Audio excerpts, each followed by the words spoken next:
Breaking news, Martin Brundle and David Croft reportedly fired from Sky F1 over their outspoken criticism of Red Bull's Max Verstappen. Meanwhile, McLaren's team boss has shockingly suggested that Lando Norris take out Verstappen during this weekend's Las Vegas Grand Prix. In other news, Lance Stroll may be the most secure driver on the F1 2024 grid, but he won't be the one Aston Martin rely on to win a title in an Adrian Newey car. Welcome to F1 Real Time. Don't forget to subscribe and press the bell icon for more updates. Former Formula One champion Damon Hill has announced his departure from Sky Sports F1 after a 13-year tenure as a pundit, a move that has sparked discussions about the network's direction and the future of its longtime commentators Martin Brundle and David Croft.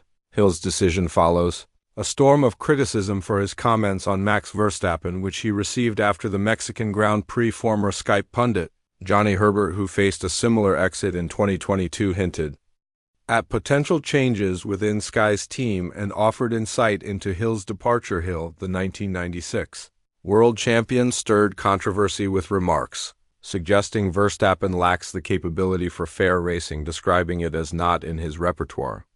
After the Dutchman was penalized for incidents with Lando Norris in Mexico, these comments unleashed a wave of backlash, which Herbert believes played a role in Hill's decision to step away. He was very unhappy at the crazy level of abuse he got over his Max comments. Maybe all that negativity made him decide to leave. In reflecting on Hill's departure, Herbert expressed concerns about the future of Sky F1 stalwarts Martin Brundle and David Croft, who have been with the broadcaster since it acquired Formula One rights in 2012.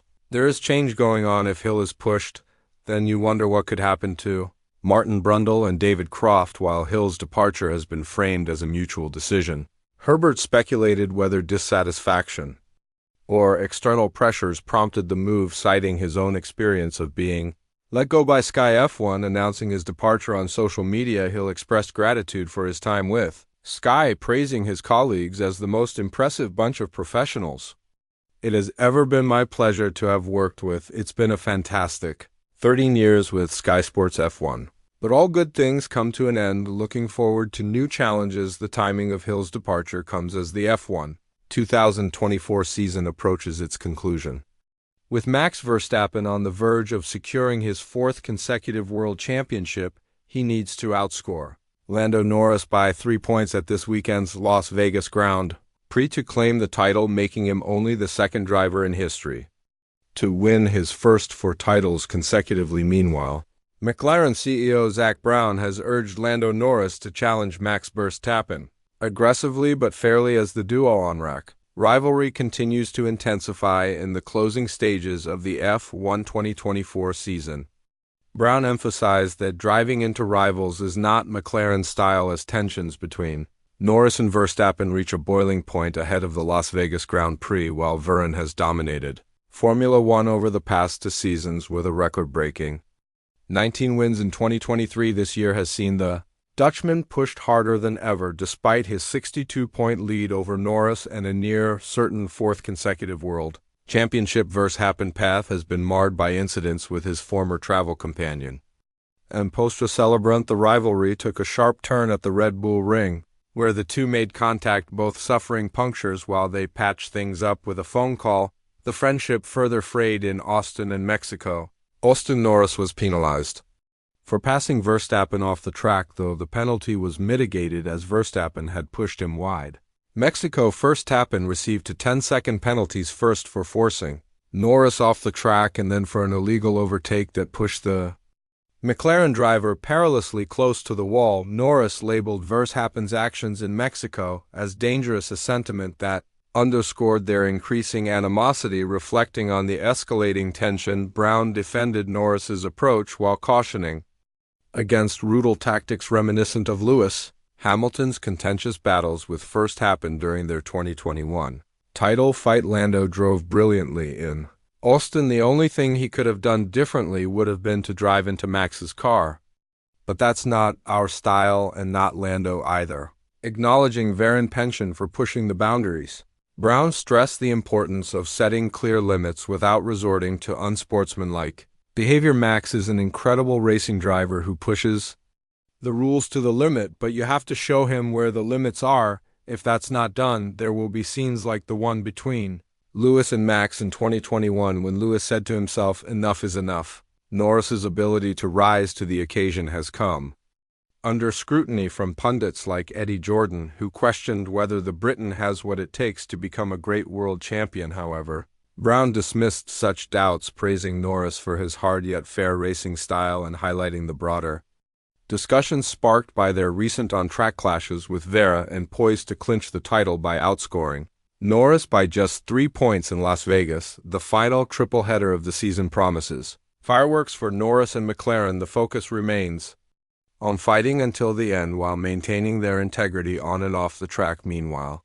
Stroll's future in Formula One is among the most secure on the grid, thanks to the support of his father and Aston Martin team owner Lawrence Stroll. However, questions persist about whether the Canadian driver can deliver the results needed to achieve the team's lofty ambitions, especially with Adrian Newey set to join as the team's design mastermind in 2025 since Lawrence Stroll's acquisition of Force India in 2018 and its subsequent transformation into Aston Martin. The team has undergone significant evolution. New state-of-the-art facilities, a cutting-edge wind tunnel, and a recruitment drive for top engineering talent underscore its aim to fight for world championships. Yet, while Aston Martin has employed season champions like Sebastian Vettel and Fernando Alonso, the team's other seat has remained firmly occupied by Lance Stroll, a driver whose record has consistently been eclipsed by his teammates, currently sitting on just 24 points compared to a lone 62 in 2024.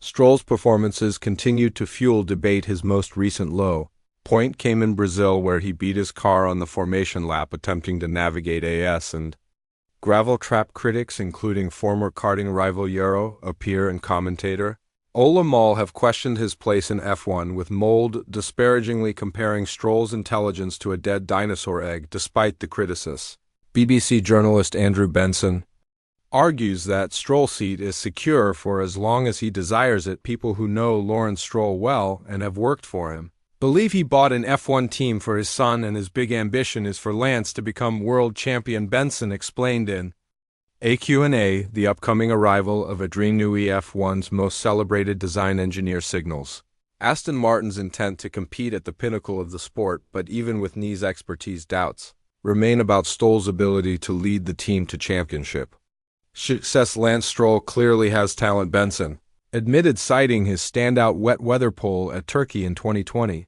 But he is yet to prove he can put in this sort of performance. Other than very occasionally on a general level, Stroll has been slower than every teammate he has had in F1 other than Sergei Sarakin in 2018 with Alonso. Contracted until 2026, Stroll's future as Aston Martin's flagship driver is even murkier. Should Alonso depart, the team is likely to recruit another leading driver who, based on historical evidence, would likely outperform Stroll. The broader question is not just about Stroll's performance, but also the team's future. If Stroll were to step away, Benson wonders whether Lawrence Stroll would remain invested in Aston Martin as an F1 entity. For now, the elder Stroll's ownership guarantees Lance's position, but as the team looks to capitalize on Ney's arrival and his extensive investments, the pressure to deliver results both for Stroll and Aston Martin will only intensify. Whether Lance Stroll can rise to the challenge remains the pivotal narrative for the team's long-term ambitions. Music,